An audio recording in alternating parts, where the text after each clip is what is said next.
नमस्कार। तर्कश के एक और एपिसोड में आपका स्वागत है। तर्कश में आज हमारे साथ जो खास मेहमान हैं, उन्हें एक जमाने में शेर गढ़वाल कहा जाता था। आज भी उनके चाहने वाले कहते हैं, लेकिन अब लगता है कि उनकी धमक और चमक थोड़ी कम पड़ी है। वो इलेक्शन और पॉलिटिकल मौसम विज्ञानी भी उन्हें कहा जाता था, लेकिन 2022 में उनका कैलकुलेशन फेल हुआ है। अब एक बार फिर से वो काफी समय तक खामोश रहने के बाद अब वो एक तरह से हमलावर नजर आ रहे हैं, जो उनकी सियासत का मिजाज रहा है, जिस अंदाज में वो राजनीति करते हैं। जी हाँ, मैं बात कर रहा हूँ डॉक्टर हरक सिंह रावत की। रावत जी, चर्चा में आपका स्वागत है। नमस्कार जी। क्या बीच में अज्ञातवास जैसा चले गए थे? आपकी राजनीतिक मिजाज ऐसा है नहीं कि हरक सिंह रावत चुप रहने वालों में से नहीं है, सन्नाटे में खामोशी में रहने वाले नहीं। अब 2-4-5-10 दिन से फिर बोलने लगे, बीच में बिल्कुल शांत से हो गए थे। क्या दिक्कत हो गई थी? ऐसा नहीं है। अगर आप ने पूरा मेरे राजनीतिक 40-42 साल का राजनीतिक घटनाक्रम देखा होगा, तो कई बार 10-15 साल बहुत फायर और एग्रेसिव पॉलिटिक्स करने के बाद कई बार मैं 1 साल 6 महीने के लिए बिल्कुल शांत हो जाता हूँ, जब मुझे बिल्कुल एकदम नई उत्साह के साथ, नई उमंग के साथ नई पारी खेलनी होती है, या फिर 10-15 साल के लिए एनर्जी गेन करनी होती है। मुझे याद है कि जब मैं 97 में खादी ग्राम उद्योग बोर्ड का चेयरमैन था और मायावती और कल्याण सिंह जी की मिली जुली सरकार थी 6-6 महीने की, और मायावती ने अचानक समर्थन वापस ले लिया था कल्याण सिंह जी के साथ।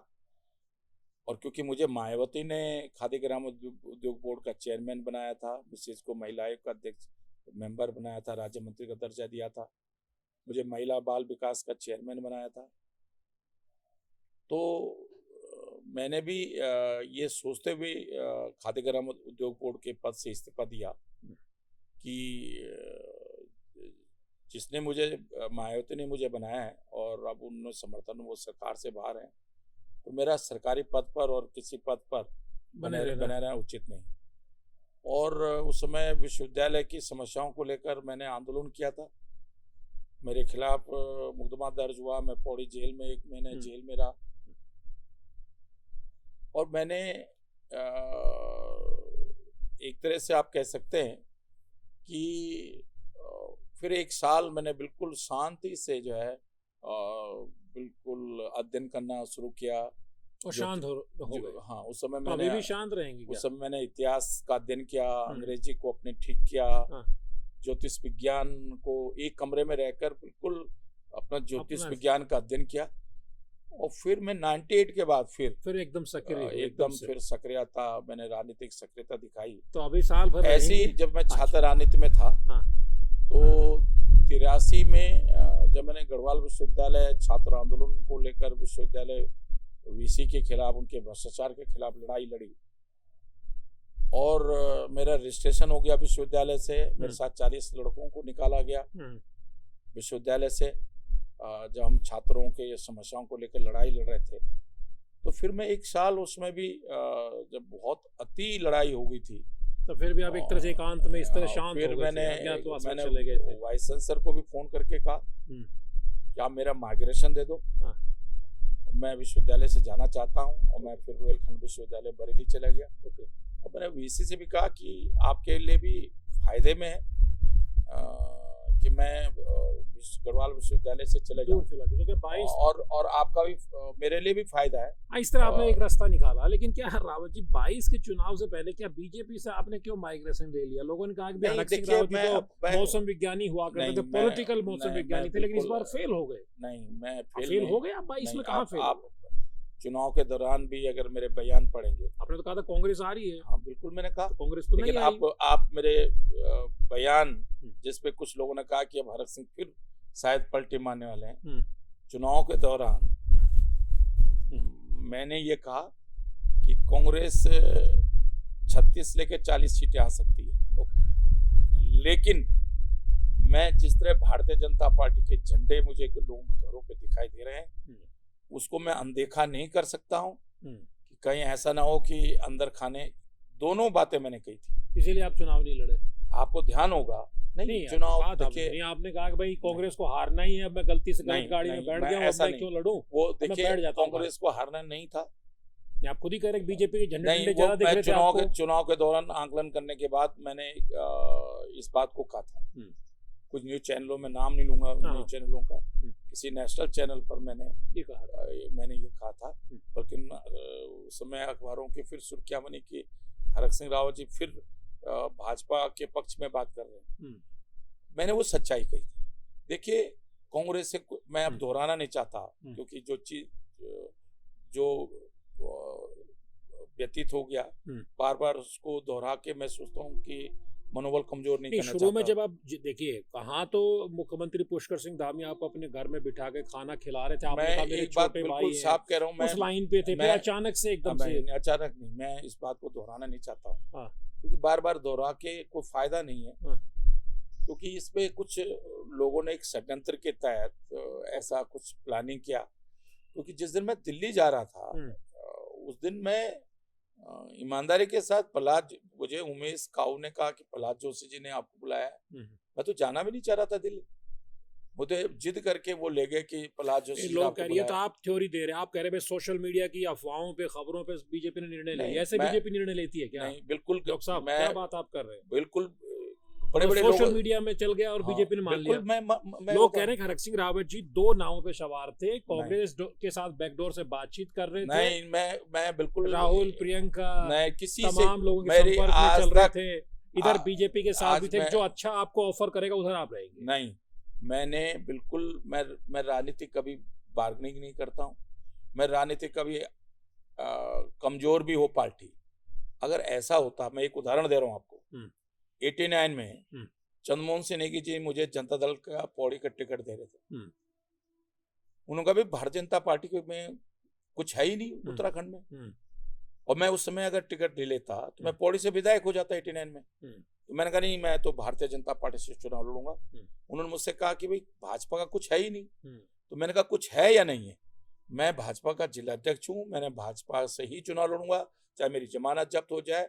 और 89 में मेरी जमानत जब्त हुई पौड़ी विधानसभा से। नहीं, तो 22 में आपको जब बीजेपी ने आपको, मान लो बीजेपी ने किसी षड्यंत्र के हवाले से, सही मान लो सोशल मीडिया की अफवाहों के हवाले से, तो आप बैठे रहते साहब, आपने मुझे निकाल दिया, लेकिन मैं तो कांग्रेस नहीं जा रहा हूँ। नहीं, आप बाकायदा कांग्रेस गए, मुझे बड़ा सदमा इस बात दिल्ली में डेरा डाले रहे आप लगातार। हरीश रावत जी ने कहा हम घुसने नहीं देंगे हरक सिंह रावत जी को। मैं वही आपसे कहना चाह रहा हूँ, अगर मेरी कांग्रेस से बातचीत होती और मैं कांग्रेस में जाता तो क्या इतना विलम्ब होता?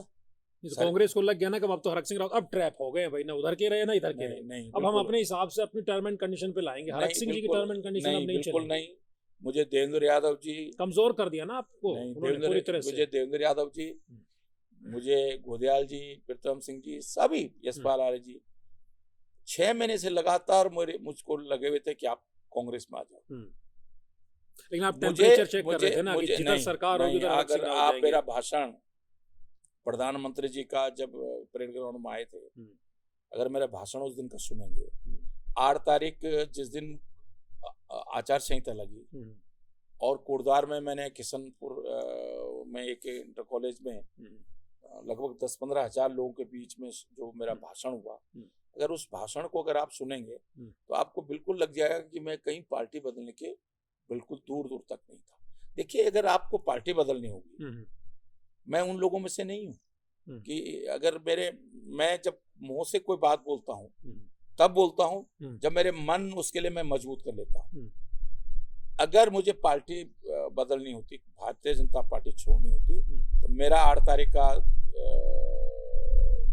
8 जनवरी का भाषण वो नहीं होता जो हुआ। लेकिन फिर आप उसी तरह प्रधानमंत्री जी के कार्यक्रम में हल्द्वानी अमित शाह ने अलग से बैठे यहाँ पे, जब गसियारी योजना लॉन्च करें तो आपके साथ बैठे अलग से, सारी चीजें चल रही थी ना बैकडोर से। हरक सिंह रावत के मन में क्या चल रहा भैया? पुष्कर सिंह धामी को शपथ हुई, पुष्कर सिंह धामी की शपथ हुई, तो आपने सतपाल महाराज यशपाल आर्य ने कहा हम तो सब शपथ नहीं लेंगे भाई। मैं आज कह रहा हूँ, वही मैं कह रहा हूँ। फिर आप लोगों ने विभाग मांगे, बड़े विभाग तो हम जब जाएंगे। नहीं, कोई विभाग, पावर मिनिस्ट्री आपको मिली नहीं, सतपाल महाराज मैंने अमित शाह जी से बिल्कुल मना कर दिया। यशपाल आर्य को आबकारी मिली, वो उनको, मैं उनकी बात नहीं कर रहा हूँ, मैं अपनी बात कर रहा हूँ।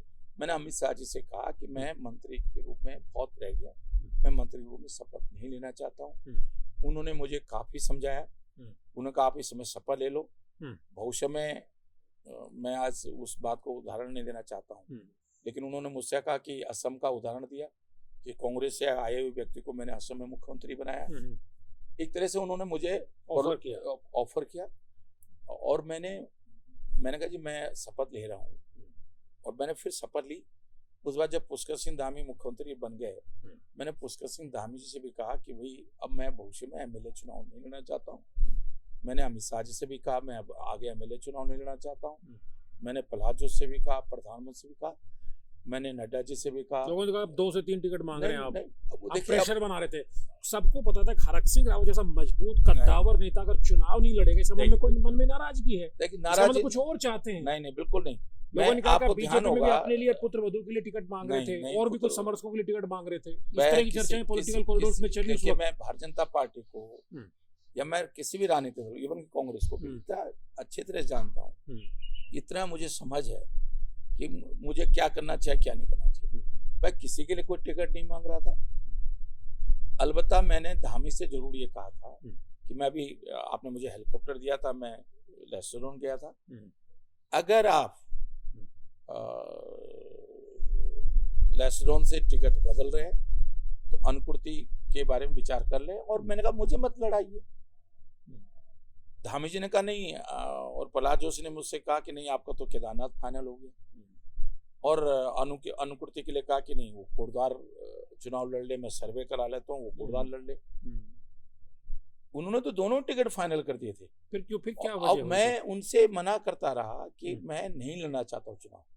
उन्होंने कहा नहीं आपको चुनाव लड़ना है, केदारनाथ से लड़ना है। या अमित शाह जी ने मुझसे कहा, मैंने अमित शाह जी से बहुत रिक्वेस्ट की कि मैं चुनाव नहीं लड़ना चाहता हूँ। मैंने उनसे कहा, और मैं आपको ध्यान होगा, आप धामी से पूछ लीजिएगा, अगर वो ईमानदार घर में बिठा, अगर नहीं वो समय नहीं जब वो आपको समझाया कि आपने कहा मेरे छोटे भाई, आपने उनकी भूरी प्रशंसा की, लेकिन आप अगले दिन निकल जब वो मुख्यमंत्री बने थे उसके बाद मैं उनके ऑफिस में उनसे अलग से बैठा था पुष्कर जी के साथ, और मैंने धामी जी से कहा कि धामी, मैंने कहा मुझे उत्तराखंड की राजनीति में बहुत इंटरेस्ट नहीं है।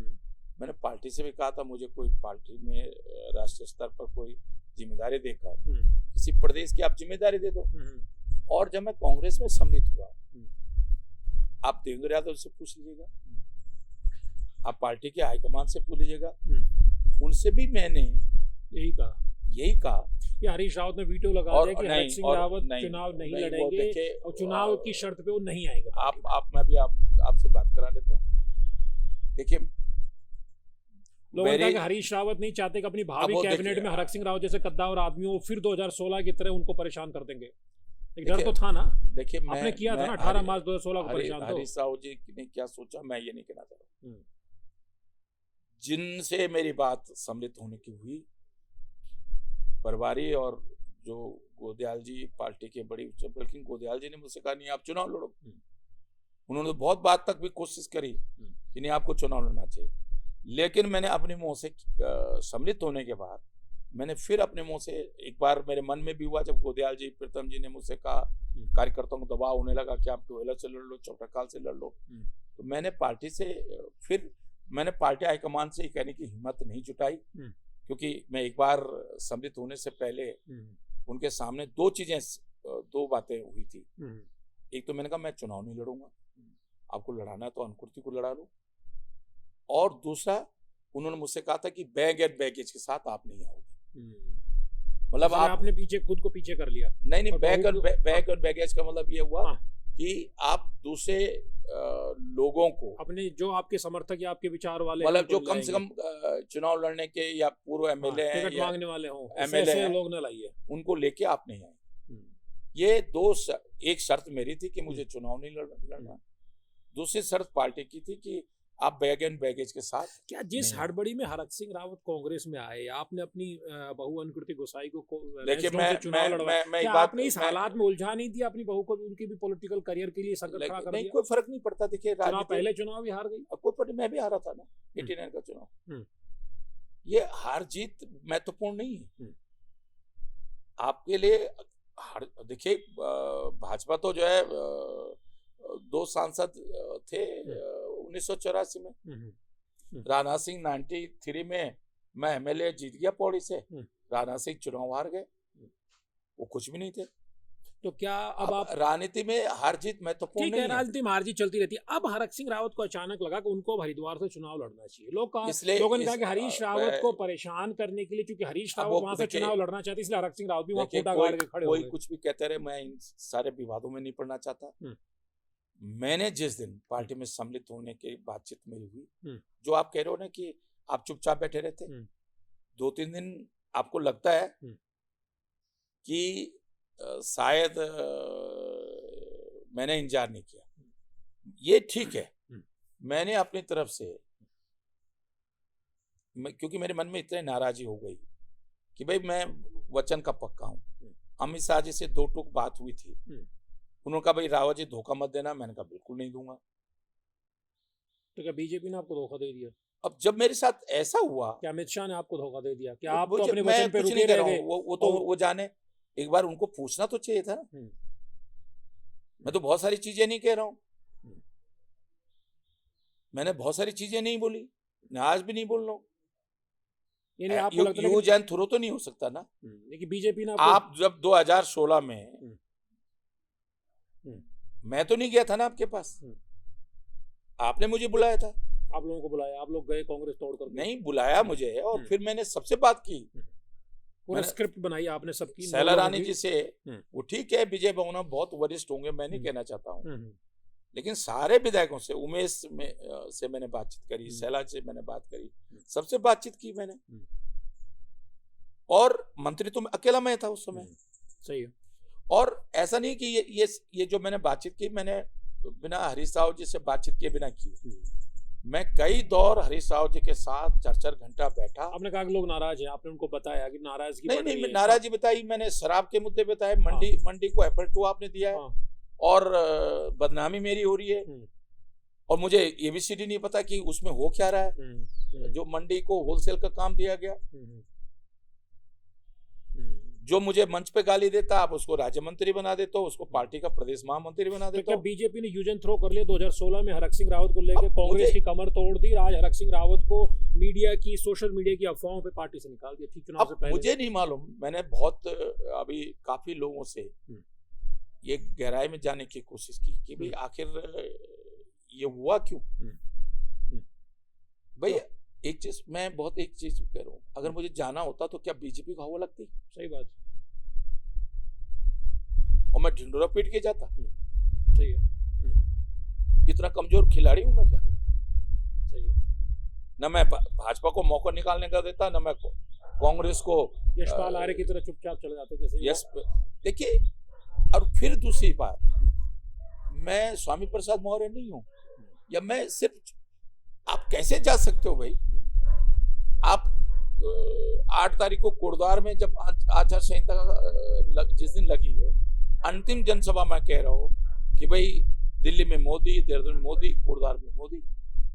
और फिर एकदम से इस तरह बीजेपी ने आपको मान लिया कि आप तो जाने के लिए तैयार बैठे हैं, इसलिए उन्होंने कहा कि आप जाएं इससे पहले हम ही आप पे, नहीं आप वार करें इससे पहले हम आप पे वार करते हैं। कुछ लोगों ने गलत, अपने स्वार्थों के कारण गलत फीडबैक दिया। ये ठीक है, मैं आज सच बता रहा हूँ कि मैं कई बार, जो मुझे आंकलन था, मुझे लगता था कि बीजेपी की स्थिति जिस तरह डाउन है उत्तराखंड में, स्थिति ठीक नहीं है। कोटद्वार में आप भी हार जाएंगे, आपने कहा कि यहाँ हारे हुए लश्कर में क्यों रहेंगे? आपको गलत, जीते हुए जहाज में आपको गलत, जीतने वाले प्रहलाद जोशी ने मुझसे पूछा आप कोटद्वार क्यों नहीं लड़ना चाहते? मैंने कि आप चुनाव नहीं जीते कोटद्वार से? मैंने जी मैं 11,000 से जीता हूँ, मैं इस बार 15,000 से ज्यादा वोट से जीतूंगा।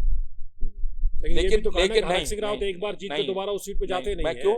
मैं लहसुन से 2 बार नहीं जीता हूँ, उसको छोड़ देता आप तो। मैं क्यों? मैं पौड़ी से 2 बार नहीं जीता हूँ। तो फिर कोटद्वार छोड़ने की क्यों? 9 में मैं नहीं, तब की राजनीति में, मौजूदा दौर की राजनीति में नहीं भाई, आप केवल रुद्रप्रयाग गए, लौट के आ गए। रुद्रप्रयाग में अपनी मर्जी से नहीं किया, उस समय पार्टी ने, तब भी आपने इस तरह का, जब आप नेता प्रतिपक्ष, इस तरह का मुझे याद आ रहा, इस तरह का पूरा बवाल काट दिया, हरक सिंह रावत जी डोईवाला से लड़ेंगे, वहां 10 सीटें आपने रोक रखी थी, अचानक फिर आपको ऐसी अफरा तफरी मची कि आपको रुद्रप्रयाग जाना पड़ा। मैं डोईवाला कई बार अपनी मर्जी नहीं होती, मैं दिल से डोईवाला लड़ना चाहता था।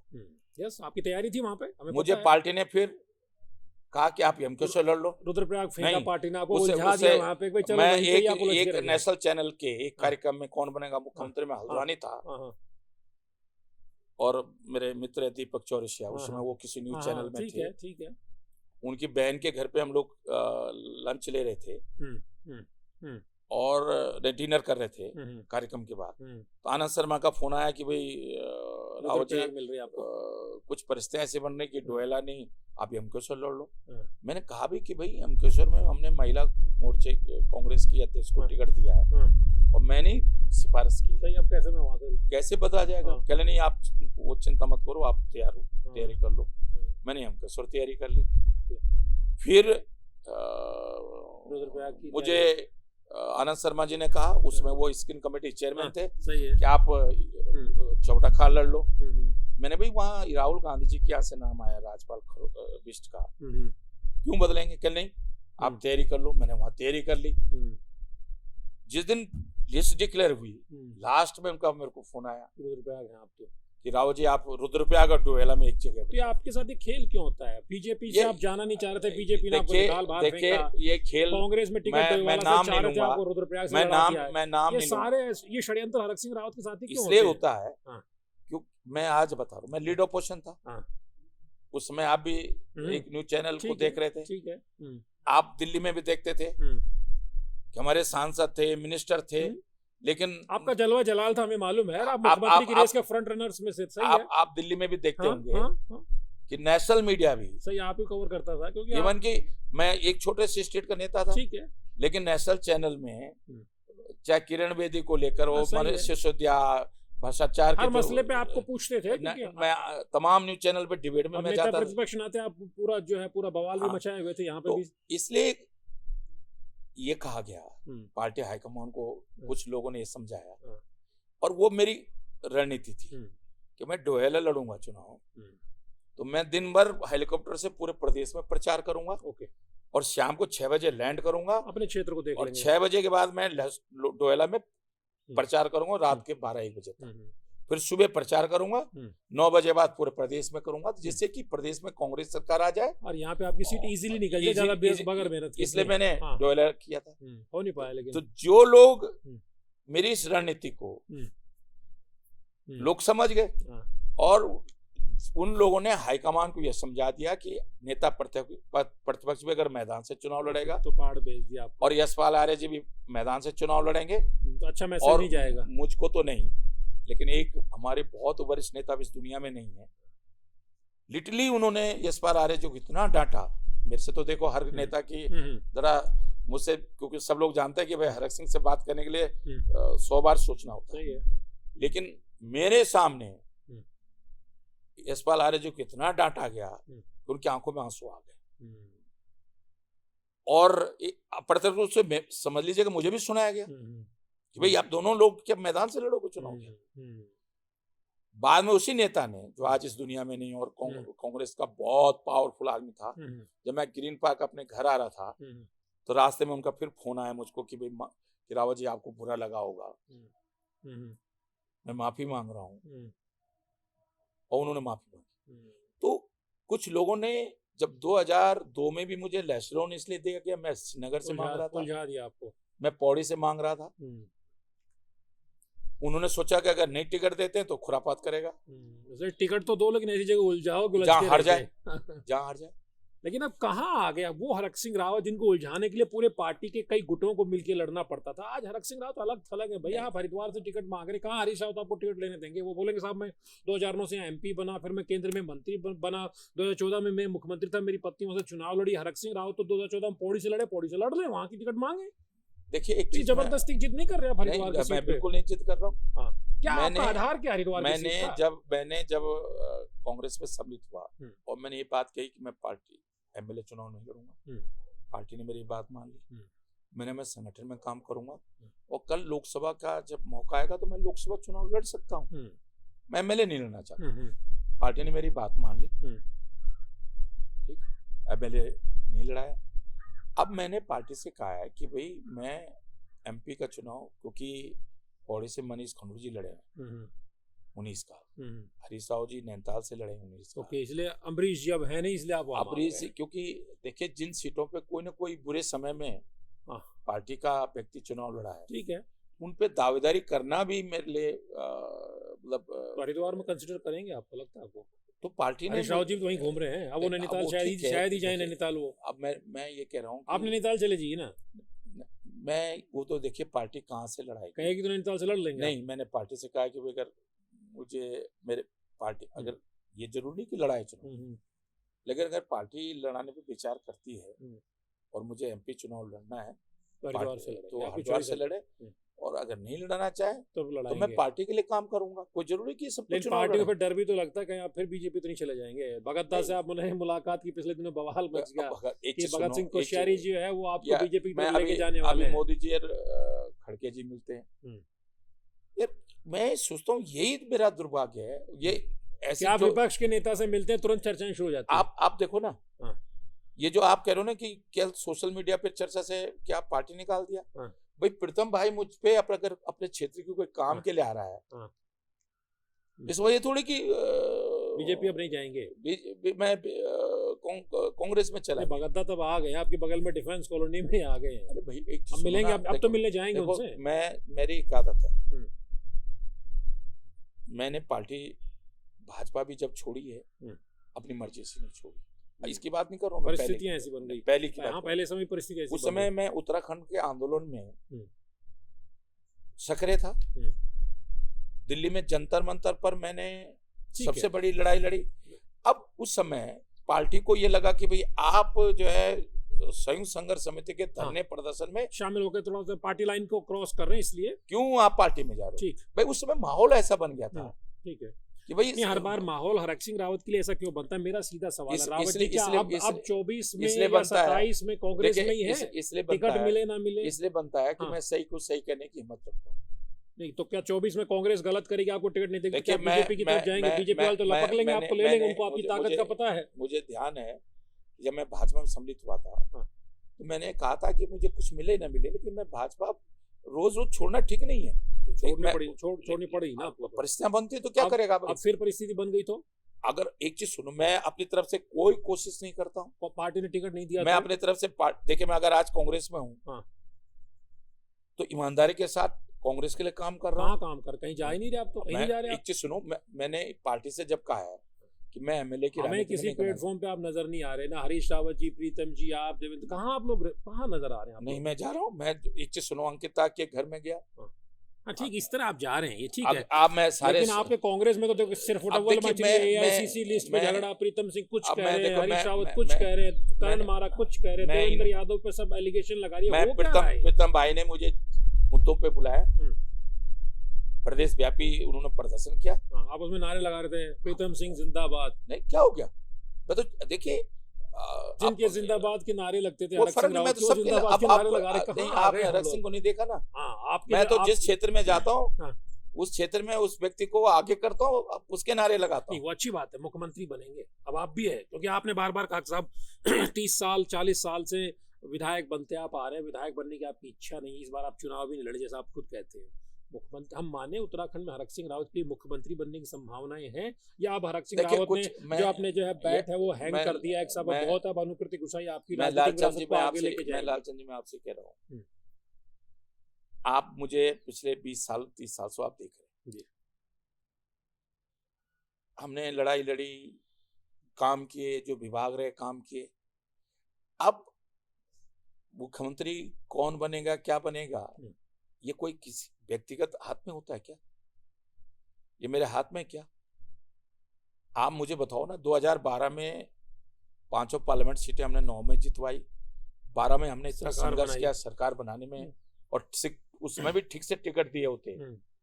कुछ लोगों ने इसी तरह टिकटों को लेकर उस समय भी गड़बड़ नहीं किया होता।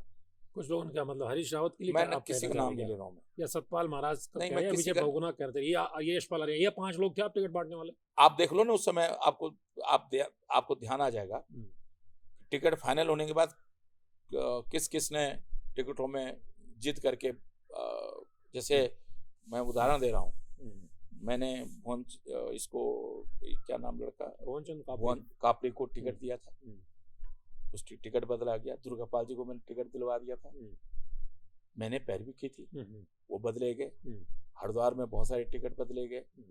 रेखा आर्य को मैंने टिकट दिया था, मैंने पैरवी की थी, उसका टिकट बदला गया।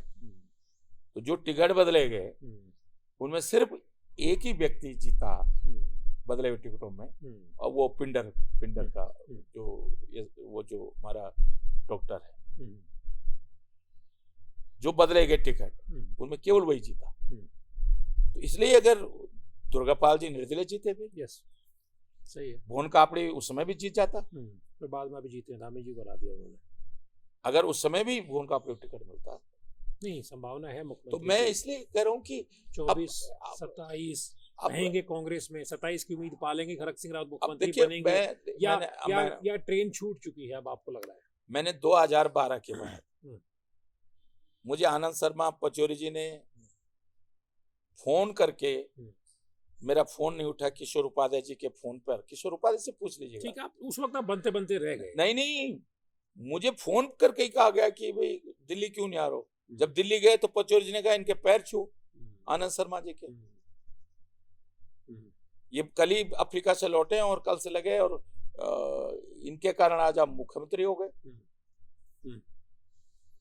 मुझे आनंद शर्मा जी ने उद्योग विभाग, उद्योग मंत्रालय में बुला के कहा कि मैंने आपका फाइनल करा दिया। प्याला छलक जा रहा होठों तक आने से पहले अब उम्मीद। और रात को 1 बजे फिर पचौरी जी का मुझको फोन आया, उस समय वो कार्मिक राज्य मंत्री थे, प्रधानमंत्री के साथ थे। ठीक है। और मुझे समझाने लगे कि राव जी कभी थाली सामने हो जाती है, हाथ से थाली दूसरा उठा बहुगुना जी लेके चले गए। तो अब उसके बाद मैंने फिर, उस समय मैं दिल्ली में मीडिया को मैनेज करता था, सारी चीजें करते थे, सब कुछ करता था। 16 में फिर आपने फिर एफर्ट मारा, 9 लोग चले गए। नहीं, 16 में भी फिर मुझको सीधे जब और मैं 2 टुक अमित शाह जी के साथ बैठा, मैंने तब भी अपने आप उस समय अपने लिए मुख्यमंत्री के लिए नहीं कहा। मैं नाराजी थी हरीश राव जी से, कांग्रेस के हाईकमान से नहीं थी, हरीश राव जी से नाराजी थी। मैं उसको दोहराना नहीं चाहता हूँ। वो तो अभी भी रहेगी, हरीश राव जी अभी भी तो आप दोनों एक ही पार्टी में, अब तो अब ठीक ठाक दोनों भाइयों में। नहीं, अब मैं तो उजाड़ू बल्द कहते थे आप लोगों को, कि उजाड़ू बल्द थे हमारे, चले गए उधर। नहीं, लेकिन आदमी कई बार अपने, देखिए कई बार मैं उसको दोहराना नहीं चाहता हूँ कि कई बार हमें गलतियां होती हैं, और हमारी गलतियों के कारण कोई दूसरे व्यक्ति को अगर हमें छोड़ता है, ये जरूरी नहीं कि तो 16 में गलतियां हरीश रावत की चीज से छोड़ना पड़ा आपको। देखिए, मैं इसको दोहराना बिल्कुल नहीं चाहता हूँ। 16 अभी आपको टिकट चाहिए 24 में, अगर आप कुछ बोल देंगे हरीश रावत जी के बारे में तो टिकट नहीं मिलेगा। मैं बिल्कुल नहीं दोहराना चाहता हूँ, क्योंकि जब मैं सम्मिलित हुआ कांग्रेस में, तो ऐसा नहीं है कि भाई कांग्रेस ने ऐसा, हरक सिंह रावत तो ऐसा तो है नहीं कि ब्लॉक लेवल का कार्यकर्ता। सही है। हरक सिंह के सम्मिलित करने के मामले में अगर कोई डिसीजन हुआ होगा, बिना राहुल जी हाई कमांड के बिना नहीं हुआ होगा। सही है। बिना राहुल जी, बिना प्रियंका गांधी, बिना हरीश रावत, गोदयाल जी और प्रीतम सिंह जी तो है ही है। ठीक है। बिना देवेंद्र यादव। पुष्कर सिंह धामी आपके छोटे भाई हैं, कैसे मुख्यमंत्री हैं, किस तरह काम कर रहे हैं? लास्ट सवाल है। मुझे नहीं लगता, देखिए इस समय जो माहौल है पिछले 1 साल से, देखिए पिछले 6 महीने जो जब मैं भी था, वो तो क्योंकि बहुत कम समय था, लेकिन इस पिछले 1 साल से जिस तरह धामी जी ने काम किया है, कहीं ना कहीं उनकी कमान, उनका कंट्रोल ब्यूरोक्रेसी पे नहीं है, या इर्द गिर्द जो उनके अधिकारी हैं या उनके अपने मंत्रिमंडल पर भी नहीं है। और कहीं ना कहीं ये सरकार, मुझे उत्तराखंड के इतिहास में, आप तिवारी जी की मंत्री सरकार को देख ले, तमाम सरकारों में क्या आपको ज्यादा मतलब क्या अनुभवी, कम अनुभवी सरकार लग रही है? मुझे अब निर्णय से तो ऐसे ही लग रहा है। आप देखिए ना, लाखों आपके साथ और सरकारों ने भर्ती घोटालों को दबाया है, और हमने नहीं, मुख्यमंत्री 50-55 लोग पकड़े थे, तो सच है भैया पकड़े हैं। तो मतलब चोरी हो जाए और फिर हम चोर को पकड़ लें, और फिर भी चोरी हो जाए फिर हम चोर को पकड़ रहे हैं, तो क्या सरकार का काम चोरों को पकड़ना रह गया? इस सरकार का इतना डर नहीं है। धामी जी कह रहे पहले तो चोरी करते तो लोग दरवाजा बंद कर लेते, चोरी भी हो गई, बताते भी थे। अब हमारी रिपोर्ट भी हो रही है और चोर पकड़ा भी जा रहा है, फिर क्यों कर रहा है चोरी? आप देखिए, तो कड़ा कानून आ गया, नकल का सख्त कानून आ गया। मुझको ये बताओ, क्या पहले कानून नहीं था क्या? पहले कहाँ थे, कहाँ आप लोग पकड़ पा रहे थे? मुझे मुझे मुझे आप बताओ, क्या लोक सेवा आयोग में पेपर लीक करने के लिए, रोकने के लिए कोई कानून नहीं? कोई भी पेपर लीक कर मजबूत सकता है? कानून नहीं था ना, जिस तरह क्या 10 करोड़ का जुर्माना, संपत्ति जब्त करना, अगर कानून परीक्षा से डिबार कर देना, केवल कानून से अपराध रुक सकता? कानून अच्छे व्यक्ति के लिए होता है, अपराधी के लिए नहीं होता। अगर कानून से रुक सकता तो दहेज प्रथाएं, हत्याएं रुक जाती, बलात्कार रुक जाते, हत्याएं रुक जाती। अब कानून केवल अपराधियों को अपराधी बनाने के लिए नहीं है। आप इन तो क्या नेता कानून लोगों कोई फर्क नहीं पड़ने वाला है? बिल्कुल नहीं। आपने देखिए शुरुआत कैसे की आपने? हाकम सिंह को पकड़ लेना, जिसको आप वो समय कानून, वो पुराने कानून से पकड़ा ना। हाँ, लेकिन अभी तो आप जो नए कानून से, आपने नए कानून से किसके खिलाफ अभी मुकदमा परीक्षा दर्ज किया? पहली हुई ना पटवारी वाली। किसके खिलाफ हुआ? कि जिसने ये कहा कि मुझे लीक, सील टूटी पेपर के सील, लिए, अगर कोई माना ये कहे कि मुझे आशंका है कि पेपर लीक होने की आशंका है, उसी को पकड़ लिया, आपने उसके खिलाफ मुकदमा दर्ज कर दिया। अब इससे क्या होगा? कोई हिम्मत ही नहीं जुटा पाएगा। आप तो कानून का दुरुपयोग शुरू दिन से शुरू कर दिया आपने। ओके, तो ऐसा कि तो अब आपने कानून ऐसा बना दिया। तो आपका तो छोटा भाई, आप तो उनकी तारीफ कर रहे थे, बहुत अच्छा काम कर रहे हैं। देखिए उस समय मैंने तारीफ की, तब आप सरकार में थे, आप सरकार में थे, नहीं, आप अब आलोचना एक कर चीज रहे सुनो ना, अगर मैं कुछ मर्यादाएं होती, हमने सही है। शपथ ली थी उसकी, और मैं उसमें गाइडेंस भी करता था। सही है, जब कोई बात होती तो मैं एक भाई के नाते गाइड करते, जो सलाह आप जो मेरा अनुभव था, देखिए बताते। अनुभव, देखिए मैंने भी कोई माँ के पेट से तो सीखा नहीं। कुछ कल्याण सिंह जी के साथ सीखे, कुछ नहीं, मुलायम सिंह जी के साथ कई सीखे, मुख्यमंत्रियों के साथ आप रहे। मायावती के साथ सीखे, तिवारी से बहुत हमने सीखा। तो अगर युवा मुख्यमंत्री पुष्कर सिंह धामी की तुलना करें तीरथ सिंह रावत, त्रिवेंद्र सिंह रावत, हरीश रावत, विजय बहुगुणा, निशंक, खंडूड़ी, तिवारी, तो या भगतदा जो उनके राजनीतिक गुरु भी हैं, या स्वामी, कहाँ लगता है, कहाँ ठहरते हैं पुष्कर सिंह धामी? आखिरी देखो, सवाल है। मैं एक चीज बताता हूँ, सही मायने में एक ही व्यक्ति मुझे अब तक उत्तराखंड का दुर्भाग्य मैं समझूंगा कि एक ही व्यक्ति मुझे मुख्यमंत्री के रूप में जमा अच्छा लगा, जिसकी बड़ी सोच थी, और वो थे नांदत्ती तिवारी। देखिए विजय बहुगुणा भी दिल के बहुत अच्छे थे, लेकिन विजय बहुगुणा जी के पास भी अनुभव की कमी के कारण, और क्योंकि स्टेट की जब राजनीति नहीं की होती ना किसी ने, तब थोड़ा उस तरह जमीन का तजुर्बा नहीं रहता। अब वो आदमी पुष्कर तो यहीं पे रहे, पुष्कर सिंह धामी के यहीं पे रहे। देखो पुष्कर धामी जी और भगतदा की शिष्य है, देखिए वो उनको केवल समझाते शिष्य होने, बुझाते देखिए भी हैं। कई बार मैं छात्र राजनीति से मैं आया, लेकिन ग्राम विकास क्या है, आरईएस क्या है, बहुत सारी चीजें आप जमीन की रग रग से वाकिफ है। तब सीखा मैं, जब 92 में सीधे मंत्री हो गया, बहुत सारी चीजें मैं तब भी नहीं सीख पाया था। तो यानी कि सीधे मुख्यमंत्री बनना भी धामी जब मैं विपक्ष में विधायक था 93 में, मुलायम सिंह मुख्यमंत्री थे, मायावती मुलायम सिंह सरकार थी, जो उस समय सीखा मैंने, कैसे क्वेश्चन पूछे जाते हैं, कैसे आपके काम आया, फिर वो चीजें। क्या सलाह देंगे धामी जी को? अब मैं युवा मुख्यमंत्री मैं को, एक आपके तो छोटे मैं भाई को? एक तो मैं सिर्फ ये कहना चाह रहा हूँ, उत्तराखंड में दुर्भाग्य क्या है कि जब मुख्यमंत्री कोई बनता है, वो सोचता है मैंने बस अब मैं हमेशा रहना है, और दिमाग इतने खराब हो जाते हैं कि आदमी सच को सच सुनने के लिए तैयार नहीं होता। धामी तो बड़े विनम्र से दिखाई देते, बातचीत विनम्रता से कुछ नहीं होता ना, निर्णय में भी विनम्रता होनी चाहिए ना। आदमी कड़े ले रहे हैं, वो कड़े नहीं ले रहे, निर्णय लग ही नहीं रहा है उत्तराखंड में कि सरकार चल रही है, सरकार नाम की कोई चीज चल रही है। ओके, हमारे साथ आपने सुना हरक सिंह रावत जी बातचीत कर रहे थे, बेबाकी से बात करते हैं। अब उनकी सियासत किस करवट बैठेगी, ये जब 2024 के लोकसभा चुनाव को लेकर के जब कांग्रेस की टिकटें बटेंगी, तो क्या पार्टी हरिद्वार में उन पे दाव लगाएगी? निश्चित तौर पे अगर उनको हरिद्वार से टिकट मिलता है तो वो एक माहौल तो बना देते हैं, क्योंकि हरक सिंह रावत की सियासत का ये एक तासीर रही है कि जब वो जिस भी मैदान में, जिस भी अखाड़े में उतरते हैं, वहां पे फिर वो माहौल बनाते हैं, उनके पास अपनी टीम रहती है। लेकिन बदली हुई राजनीतिक परिस्थितियों में इस वक्त हरक सिंह रावत कांग्रेस में कितना मजबूत विकेट पे खड़े हैं, ये जब टिकट बटेंगे, 24 का चुनाव नजदीक आएगा, तभी पता चलेगा। नमस्कार।